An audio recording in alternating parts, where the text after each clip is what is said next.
네, 오늘의 이슈 최진 세한대 부총장 그리고 최진영 변호사와 함께 짚어보겠습니다. 두 분 안녕하십니까? 네, 안녕하십니까? 네. 자, 앞서 저희가 취재 기자들을 연결해서 내용을 알아봤습니다만은 오늘 국민의당 관계자들이 이 조작 사건과 관련해서 무더기로 검찰에 소환이 됐습니다. 그리고 당 차원에서도 진상조사 결과를 발표를 했는데요. 들어보시죠. 이준서가 이유미에게 명시적으로 혹은 은유적으로라도 조작을 지시하라는 이야기를 한 적이 있느냐라는 질문에 그런 부분이 없다라고 이유미가 답한 바 있습니다. 이유미의 관련 진술이 오락가락하고 혐의 내용을 이준서에게 지속적으로 전가하려는 듯한 진술을 계속하고 있었다. 당시 사실대로라고 하는 것은 증거 조작이라는 것이 아니라 단순 대화 내용을 너무 확대해서 밝혔고 언론의 관심이 높아지는 것에 대한 두려움 때문에 보낸 것이다 라고 이해했다는 것이 이준서의 진술 내용입니다. 다만 이유미에 대한 진술을 확보하지 못한 관계로 이 부분에 대한 명확한 진실은 검찰이 철저한 조사를 통해 밝혀야 할 것으로. 예, 일단 당 차원에서 조직적으로 벌인 일은 아니고 이유미 씨의 단독 범행이다 이런 결론인 거잖아요. 쉽게 말해서. 네, 예. 그렇습니다. 지금 이준서, 이유미 씨가 사실 안철수가 영입했고 오래전부터 사제지간을 했던 개인적 인간관계 있지 않습니까?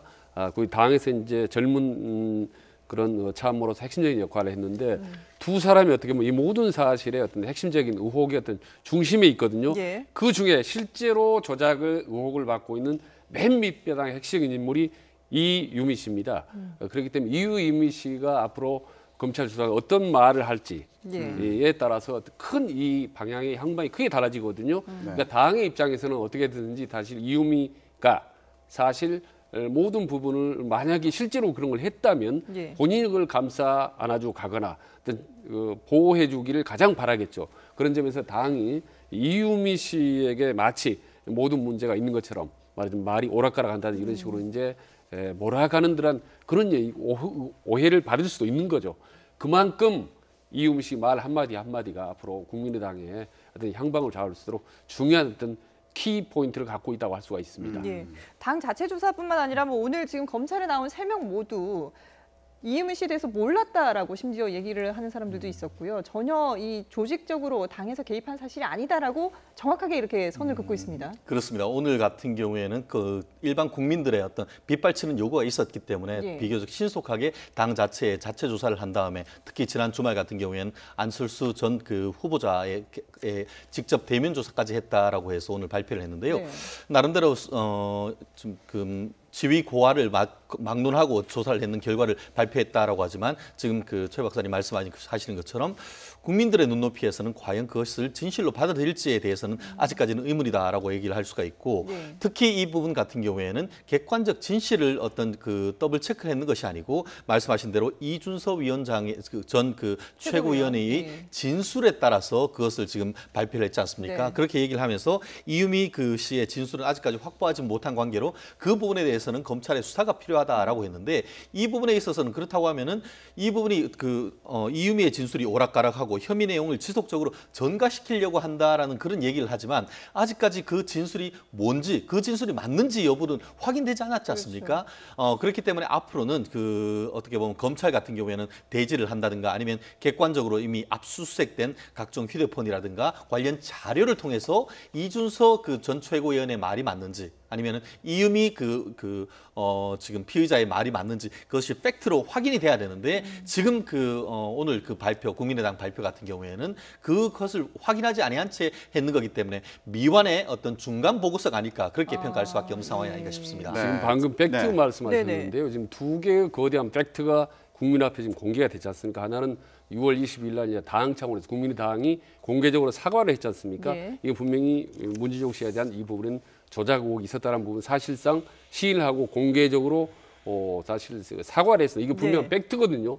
당 차원에서 인정을 했다는 겁니다. 큰 틀은.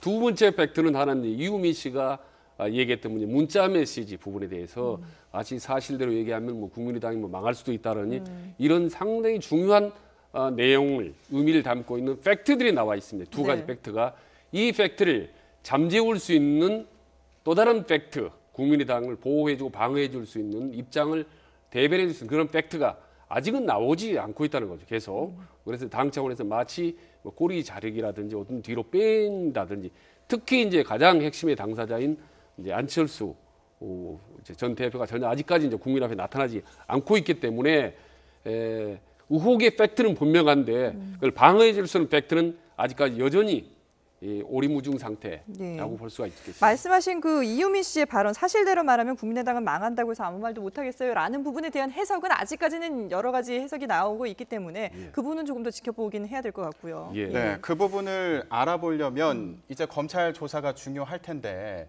오늘 이준서 전 최고위원이 검찰에 출석하지 않았습니까? 아까 대질 조사 가능성에 대해서 언급을 해주셨는데 만약에 대질 조사를 한다면 지금 얘기했던 이 문자 메시지 내용도 있을 테고요. 어떤 부분을 좀 중점적으로 보게 될까요? 그렇습니다. 결국 지금 그 당의 입장 같은 경우에는 이유미 씨의 단독 범행이다 이렇게 얘기를 하고 있고 이유미 씨 같은 경우에는 검찰에 출석하기 전에 네. 어떻게 보면 그 원외 당협위원장이었습니까? 거기로부터 이와 같은 그 협의를 했었는데 하는 그런 내용이 있는데 결국 그 당에서 보호해주지 이른바 케어해주지 않는다라고 했기 때문에 해서 단독 범행이 아니고 당과의 어떤 조직적 어떤 관련성이 있다라는 뉘앙스가 있었지 않습니까? 네. 그렇기 때문에 지금 문제가 됩니다. 결국 그 의혹의 핵심 당사자가 바로 이 실질적으로 그 이준서 전 최고위원 아니겠습니까? 결국 본인은 전혀 관계가 없다라고 하고 있습니다만 결국 그 부분에 대해서 지금 과연 이 내역이 조작된 것임을 알았는지 알았다면 그것이 언제 알았는지 한마디로 이거 5월 5일 날 개봉하기 전에 알았는 것인지 아니면 개봉한 이후에 알았는 것인지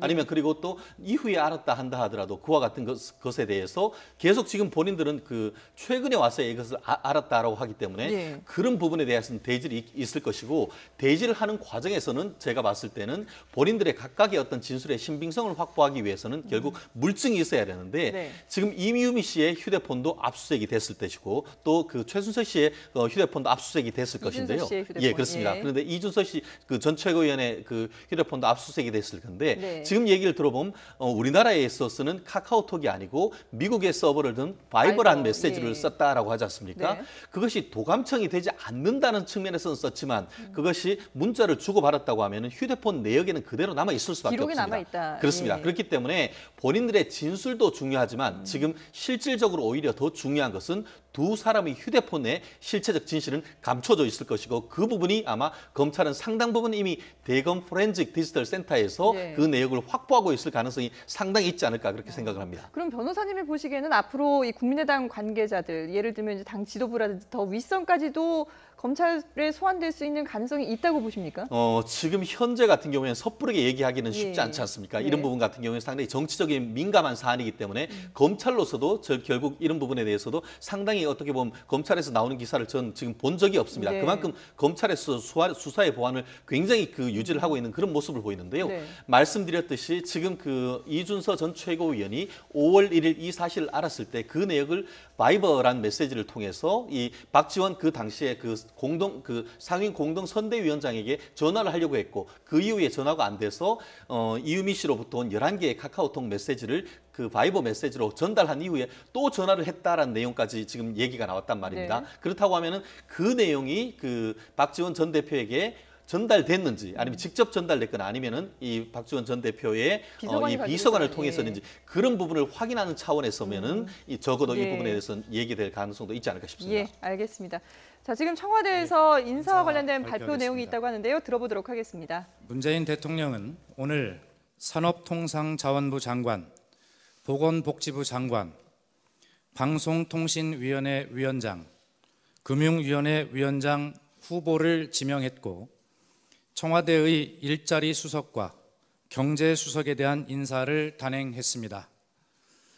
산업통상자원부 장관 백운규 현 한양대학교 에너지공학과 교수 겸 제3공과대학 학장, 보건복지부 장관 박능후 현 경기대학교 사회복지학과 교수, 방송통신위원회 위원장 이효성 현 성균관대학교 신문방송학과 명예교수, 금융위원회 위원장 최종구 현 한국수출입은행장, 일자리 수석 반장식 현 서강대학교 기술경영전문대학원 원장, 경제수석 홍장표 현 부경대학교 경제학부 교수.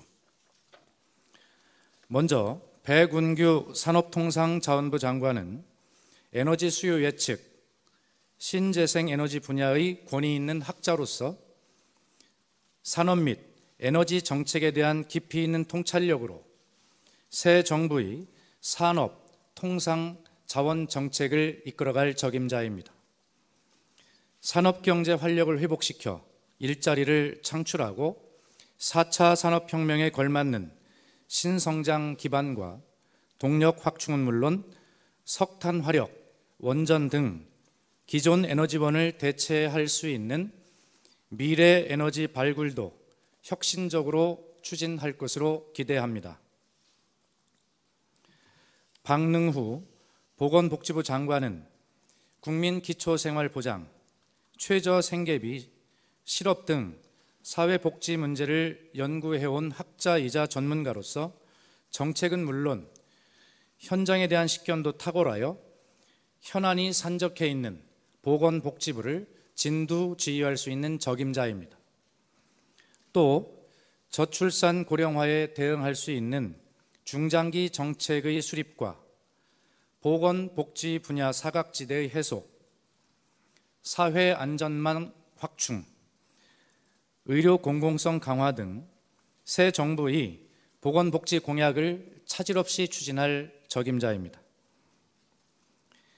이효성 방송통신위원회 위원장은 방송의 공정성, 공공성, 독립성, 다양성을 역설하며 방송개혁 논의를 주도해온 대표적인 언론 학자이자 언론방송계의 원로입니다.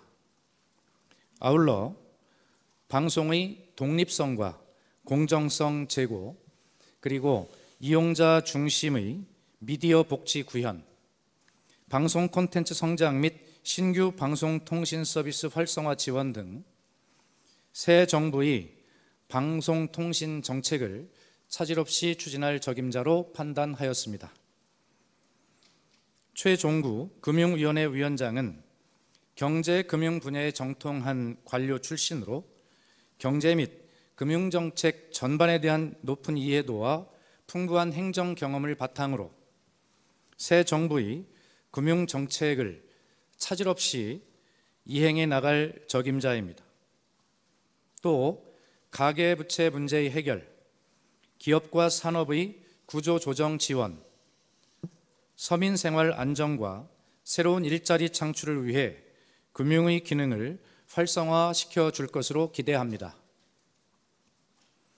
반장식 일자리 수석은 유능하다고 정평이 나 있는 경제 관료 출신으로 재정 분야의 전문성과 뛰어난 정책 조정 능력, 학계에서 연구 활동을 통해 쌓은 이론적 식견을 토대로 새 정부의 일자리 정책을 차질 없이 이끌어 나갈 것으로 기대합니다.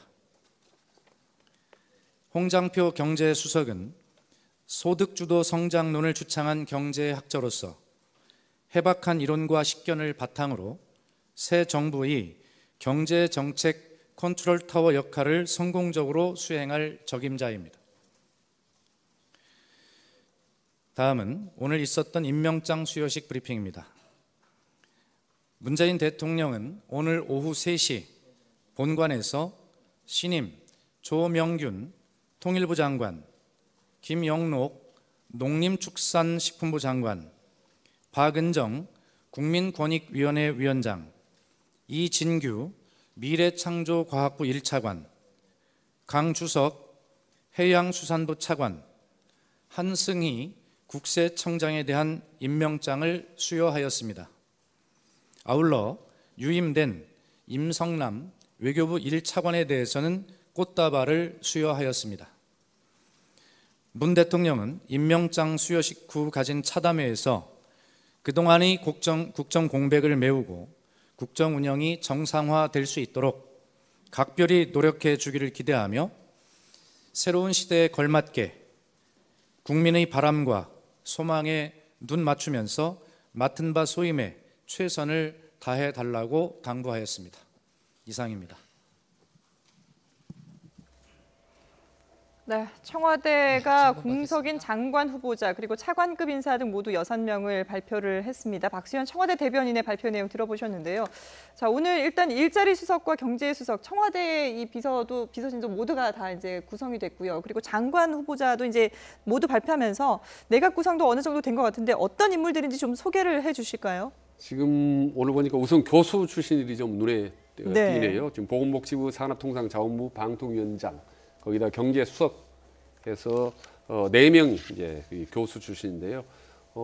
아마 문재인 대통령이 아무래도 참신성이나 개혁성 그리고 청문회 등 통과 이 3가지를 고려했을 가능성이 높은데 거기에는 아무래도 관료나 다른 분야보다는 교수 출신이 낫지 않겠는가 이런 판단을 하게 된 것 같습니다. 예. 과거에 이제 저도 참여정부에서 이제 공직에 있었지만 네. 그때도 참여정부 가장 기치로 내걸었던 정부 혁신과 지방 분권을 추진했던 사람들이 대부분이 사실 교수 출신들이었습니다. 당시에 혁신위원회에도 한 200여 명의 교수가 포진을 했었고 당시에 정책을 총괄했던 정책실장도 김병준 교수, 이정우 교수였고 요번에 현 정부였던 정책실장도 장하준 교수에서 교수 출신이 많습니다. 그래서 예. 이번 문재인 정부의 핵심적인 역할, 개혁을 이끌어 나갈 어떤 정부 부처의 어떤 선봉에도 교수 출신들이 앞으로 전면에 아마 포진된 것 같습니다. 예, 변호사님도 짧게 좀 덧붙이신다면 그렇습니다. 어떨까요? 전체적으로 보면은 그 교수 출신, 단순히 교수 출신을 넘어서 네. 테크노크라트를 중용했다. 한마디로 그 현장에서 상당히 어떤 뼈가 굵으신 분들을 중용했다. 이런 모습을 지금 보일 수 있는 것 같은데요. 네. 그리고 그 대학교 같은 경우에도 한대, 서울대, 또 서강대, 또 부경대 이렇게 해서 상당 부분 대학교 지역별 그리고 또 대학별 이런 부분을 상당 부분 배려하고 했다는 사실을 알 수가 있고요. 특히 지난번 그 일자리 수석과 경제 수석 같이 이제 지근거리에서 이제 대통령을 보좌해야 될 부분 중에 반장씩 지금 그 일자리 수석 같은 경우에는 노무현 정부에서 이제 정권 인수위원회로 했었고 그때 네. 손발을 맞춘 분들이 했기 때문에 결국 다른 분들보다 어떤 그 정책적 역량과 함께 또 그 같은 코드로서 일자리를 같이 맞출 수 있는 사람들을 중용했다 이렇게 볼 수 있을 것 네. 같습니다. 예, 알겠습니다. 오늘 인선 결과가 또 앞으로 어떤 평가를 받을지 또 지켜봐야겠고요. 저희가 국민의당의 제보 조작 사건에 관해서 앞서서 얘기를 하고 있었는데 자, 지금 또 논란이 되는 것 중에 하나가 이준서 전 최고위원, 오늘 검찰에 출석한 이준서 전 최고위원과 안철수 전 대표가 24일 날 독대를 했다 이렇게 알려지면서 논란이 됐었는데 오늘 국민의당의 발표 내용이라든가 그리고 검찰에 출석할 당시에 이준서 전 최고위원의 얘기를 보면 두 사람 모두 독대할 당시에는 조작 사실을 몰랐다 이렇게 얘기를 하고 있는 것 같아요. 글쎄요, 그게 이제 발표 공개 사과하기 이틀 전 시점인데 과연 그거를 몰랐을까? 만약 네. 몰랐다면 두 사람이 그 중요한 시기에 단둘이 만나서 어떤 대화를 나눴는지 이 부분들이 이제 계속 의혹의 더미로 이제 남아 있을 수밖에 없는 거죠. 그래서 이 부분에 대해서도 국민들이 무슨 대화를 어떻게 나눴는지 상당히 좀 밝혀야 되지 않을까 생각을 합니다. 그리고 예. 지금 보면 이제 역시 최종 키는 이유미 씨가 지금 잡고 있는데 보면요. 대선 5월 5일 날 이제 공개했지 않습니까? 이후 지금까지 문자나 발언 내용을 보면 상당히 심리적으로 지금 흔들리고 있다는 걸 알 수가 있거든요. 지금 보면 그때도 보면 지금이라도 밝히고 사과를 드리는 것이 낫지 않을까라고 했는데 안 된다니까 미치겠어요라는 표현을 썼고 이후에 안철수에 보는 문자에서도 고소 취하를 부탁드린다. 네. 구속당은 너무 두렵다. 죽고 싶다. 이런 심리적으로 심각하게 흔들리는 이런 양상을 보이기 때문에 만약에 이유미 씨가 만약에 실체적인 의혹을 이게 어떤 사실로 그런 코멘트가 드러날 경우에는 네. 아주 파문이 커질 수가 있습니다. 그런 예. 점에서 아까 5분 독대 대화의 내용 이런 부분도 속 시원하게 밝혀져야 이후에 의혹이 계속 눈더미처럼 이렇게 확대되는 걸 막을 수가 있다고 봅니다. 예. 안철수 전 대표 같은 경우에는 어제 이제 당 차원에서 대면 조사를 받으면서 그리고 국민과 당에 아주 죄송스러운 일이 발생했다라고 얘기를 했다고 전해지고 있습니다. 아직까지 공식적인 사과 입장은 밝히지 않고 있는데 앞으로 어떻게 대처를 할까요? 그렇습니다. 그 정치는 타이밍이 예술이다 이렇게 예. 얘기를 하는데 타이밍도 잃고 명분도 잃고 실리도 잃지 않느냐 이런 비판이 상당 부분 있는 것 같습니다. 물론 그 안철수 전 대표의 어떤 진정성이나 이런 부분에 대해서는 여전히 특히 국민의당 지지자들 같은 경우에는 지지를 하고 있지 않습니까? 그럼에도 불구하고 지금 조금 전에 말씀하신 것처럼 지난 6월 24일 날 이제 그 이준수 전 최고위원과 독대했으면서도 그때까지도 이 내용이 사실 허위인지를 몰랐다라고 하는 부분은 사실 법조인의 입장 그리고 또 일반인의 입장에서는 납득하기가 쉽지는 않습니다. 아시다시피 이런 부분이 이미 이준서 전 최고위원이 5월 달에 5월 8일에 그와 같은 그 이유미 씨로부터 의혹과 관련해서 결국 이와 같은 것을 밝히면은 국민의당이 망할 수 있다라는 그런 얘기가 있다라는 얘기를 들었다고 한다고 하면은 그 문제가 심상찮다는 것을 알았다고 미루어 짐작이 되는데 여전히 6월 말까지도 그걸 몰랐다라고 한다고 하면 오히려 국민들은 의혹이 커지는 그런 상황 아니겠습니까? 결국 지금 현재 와서 어떤 그 안철수 전 대표 입장에서 그 어떤 그 성명을 발표한다는 게 쉽지는 않은 것 같습니다. 결국 그렇다고 한다고 하면은 오늘 사실 검찰에서 상당 부분 아주 강력한 지금 드라이브를 걸고 있기 때문에 이와 같은 결과가 나오는 정도 되면은 나름대로 어떤 공식적인 반응은 또 그때쯤이야 나오지 않을까 저는 개인적으로 생각을 합니다. 여기서 하나만 좀 더 짚어봤으면 좋겠는데 지금 안철수 전 대표의 책임론도 책임론이지만 당 차원에서도 이 제보를 받고 나서 공개하기까지의 과정에 대해서 오늘 당에서 얘기한 걸 보면 이준서 전 최고위원이 건넨 증거기 때문에 또 신뢰한 부분도 있다고 얘기를 하고 있고요. 그리고 제보자가 누구냐 정보를 더 달라 했을 때 이메일 주소를 받고 나서 이 정도면 됐다 이렇게 생각을 했던 측면도 있는 것 같아요. 공당의 입장에서 지금 이렇게 중대한 사안을 발표하는 데 있어서 검증 과정이 너무 허술했다. 이 부분에 대해서도 실망감을 감추기가 어려운 상황이거든요. 네, 그 부분도 지금 흙으로 남아 있는데요. 이준서 씨가 이제 대선 당시에 2030 희망위원회 위원장이었습니다. 예. 그리고 이제 부위원장이 이유미 씨였기 때문에 통상적으로는 두 사람이 많은 얘기들을 깊이 교감했을 가능성이 높고, 그리고 제가 이제 대선에 많은 치러본 경험상 후보와 직접적으로 그런 깊은 인간 관계가 있는 사람일 경우에 민감한 내용을 주고받을 이제 개연성은 있거든요. 네. 그래서 지금 아까 이유미 씨가 여전히 어떤 폭발적인 그런 뇌관으로 남아 있는데, 지금 중간 단계 부분은 방금 앵커가 질문했던 부분에는 일단 다 부인을 하고 있습니다. 예를 들면 공명선거 추진단 이제 부위원장이 이제 오늘 조사를 받았지 않습니까? 네. 김성호 전 의원이. 그래서 본인은 검증을 철저히 했다.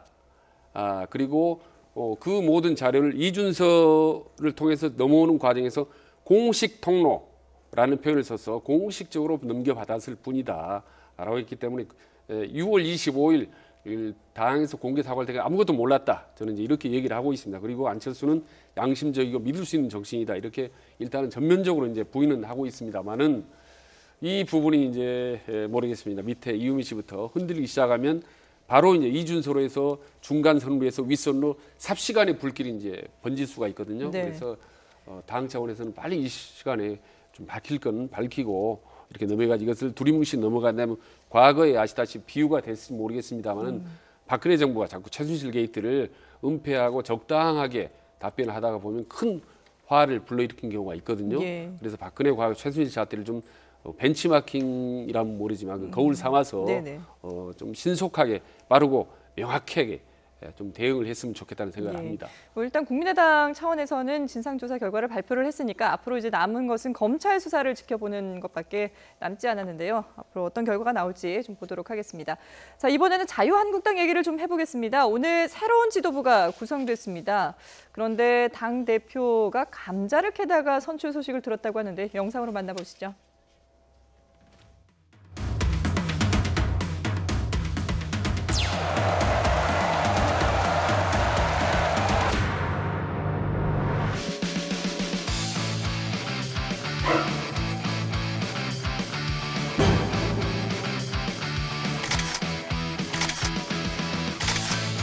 홍준표 후보가 선출되었음을 선포합니다.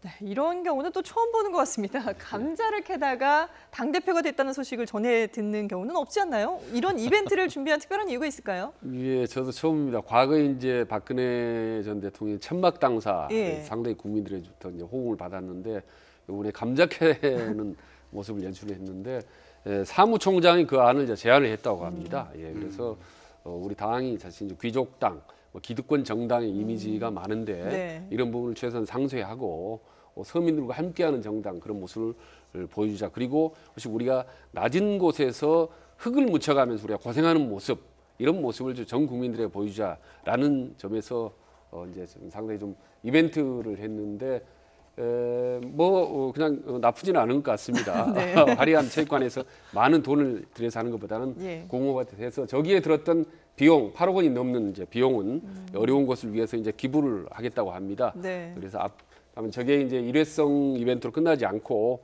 계속 좀 낮은 자세로 홍준표가 갈 경우에는 그나마 완전히 바닥을 치는 여론 지도를 일부러 이제 회복할 수 있다고 봅니다. 네. 네. 자, 홍준표 전 지사가 이제 대표가 됐는데 그런 만큼 이전처럼 친박계와 계속 뭐 대립하거나 갈등 관계를 보일 것이냐 이 부분도 궁금하고요.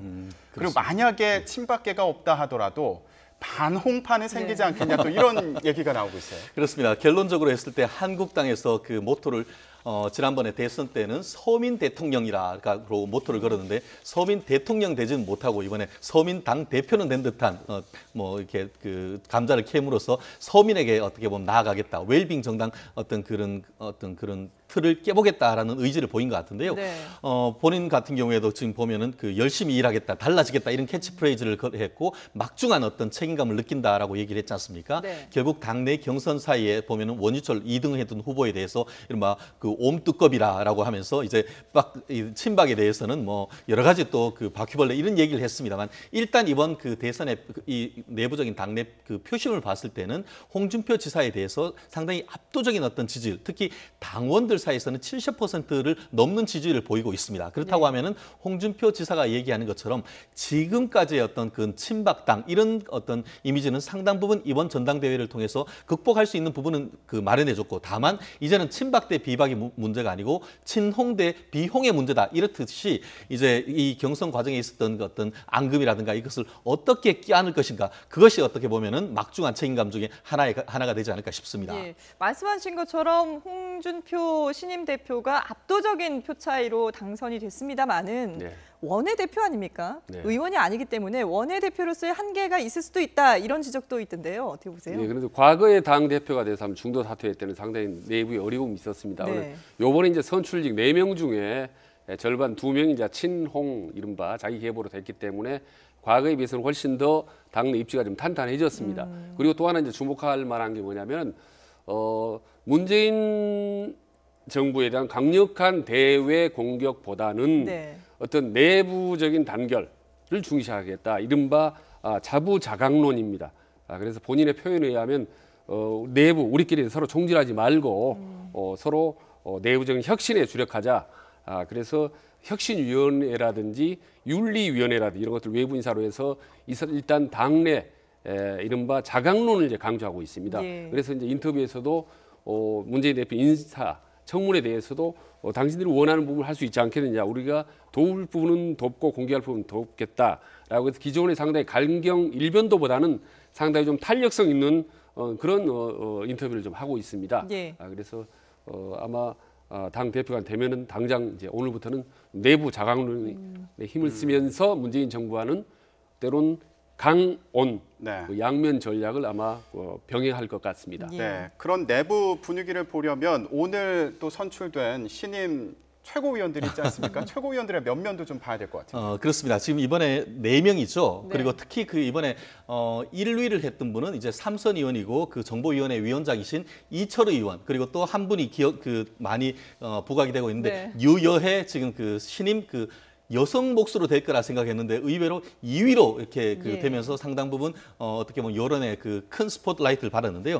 특히 이철우 그 의원 같은 경우에는 종전까지는 그 지역구가 그 김천이면서 친박 의원이 아닌가 했었는데 지난 대선을 거치면서는 이 홍준표 캠프에 아주 가장 어떤 그 핵심 역할을 했고 그렇기 때문에 이번에도 친박이냐 친홍이냐 이런 얘기가 있었습니다만 예. 결론적으로 크게 봤을 때는 이 홍준표 지사의 어떻게 보면 이번에서 오른팔 같은 그런 역할을 하고 있는 있는 것 같고 특히 이번에 유효의 그 원외에서 지금 들어온 3개월 된 정치인이지만 아마 이 그 스튜디오에서도 상당 부분 방송을 했고 그와 같은 여세를 몰아서 당내에 있는 그 팟캐스트 같은 것들을 해서 했고 또 이번 당내 어떤 이 선거 유세를 하는 과정에서도 독특한 모습으로 해서 본인이 원더우먼이 돼서 이 강한 이 홍 트럼프와 같이 어떤 뭔가를 개혁을 하겠다라고 했는데 이 부분에 대해서는 그 희망과 함께 또 어떻게 보면 정치를 좀 더 희화하지 않냐 하는 그런 어떤 비판의 목소리가 있기 때문에 이 새로 어떤 그 신임 어떤 보면 최고위원들이 보수의 희망이 되려고 하면은 나름대로 이제 이미지 정치를 넘어서 내부의 컨텐츠를 가진 것을 보여주는 것이 중요하지 않을까 싶습니다. 예. 자, 앞으로 얼마나 진정성을 가지고 바른정당과 이 보수의 기치를 두고 경쟁을 하는지 지켜보도록 하고요. 변호사님께 저희가 블랙리스트와 관련해서 좀 질문을 드리고 싶은데 오늘 블랙리스트 관련자들에 대한 공판이 있지 않았습니까? 여기서 이제 검찰이 3년 이상을 구형을 했는데 어떻게 평가를 해야 될까요? 저는 굉장히 구형이 높구나. 네. 지금 현재 그 대법원 양형위원회 양형 규정에 따르면은 이와 같은 경우는 직권남용 권리행사 방해죄인데 이거는 제가 알기로 법정형이 5년 이하입니다. 그런데 그럼에도 불구하고 7년, 6년 뭐 이런 식으로 5년, 했다는 것은 결국 이 사건이 굉장히 중요하다라고 생각을 하고 이것이 국정농단의 핵심 중에 하나라고 해서 죄질이 나쁘다는 취지에서 7년, 6년 이런 식으로 지금 구형을 했는데요. 저는 개인적으로 이 부분에 대해서 법원이 어떻게 판단을 할까 이 부분에 조금 더 관심이 있습니다.